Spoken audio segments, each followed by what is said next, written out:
Dear students, আজ আমরা আলোচনা করব অ্যাফার্মেটিভ থেকে নেগেটিভ করার রুল ওয়ানে আছে সেটা হচ্ছে সাধারণত বাক্যের ভিতরে সাহায্যকারী ভার্ব থাকলে তারপরে নট দিতে হয় এবং তারপরের অ্যাডজেক্টিভ বা ভার্ব যাই থাক না কেন তার বিপরীত শব্দ দিতে হয়। তার মানে কি আমাদের কী করতে হবে?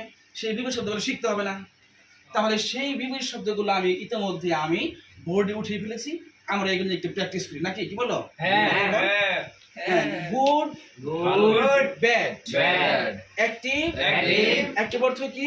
কর্মঠ, ইনঅ্যাক্টিভ অকর্মঠ, রেগুলার, নিয়মিত, ইরেগুলার, অনিয়মিত, ফ্রেন্ড, বন্ধু, ফু অথবা ইনিমি, শত্রু, মোরাল, নৈতিক, ইমোরাল, অনৈতিক, মর্টাল, মরণশীল, ইমমর্টাল, অমরণশীল, ওয়াইজ, জ্ঞানী, আনওয়াইজ, অজ্ঞানী নাকি?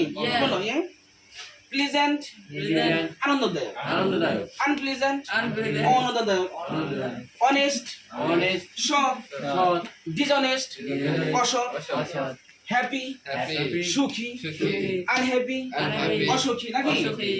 হার্ড, কঠিন, ইজি, সহজ।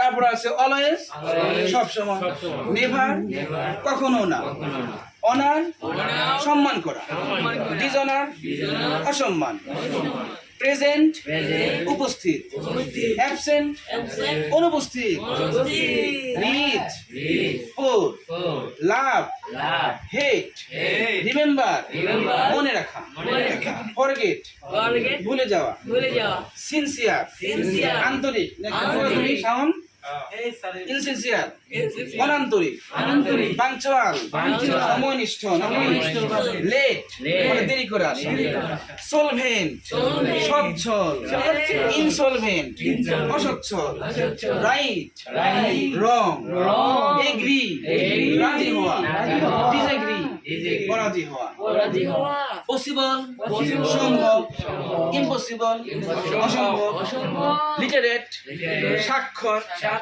ইলিটারেট, নিরক্ষর, রেসপন্সিবল, দায়ী, ইরেসপন্সিবল, অদায়ী, ডাউটফুল, সন্দেহপ্রবণ, শিওর মানে এটার নিশ্চিত বলে, অর্ডিনারি, সাধারণ, এক্সট্রাঅর্ডিনারি, অসাধারণ, বিউটিফুল, সুন্দর, আগলি, কুৎসিত, ব্ল্যাক, হোয়াইট, থিন মানে চিকন, ফ্যাট মানে মোটা, মিস, ক্যাচ, অবে মানে মান্য করা, ডিসঅবে মানে হচ্ছে অমান্য করা। এই হচ্ছে আমাদের মোটামুটি এই কয়েকটা বিপরীত শব্দ যদি আমরা শিখতে পারি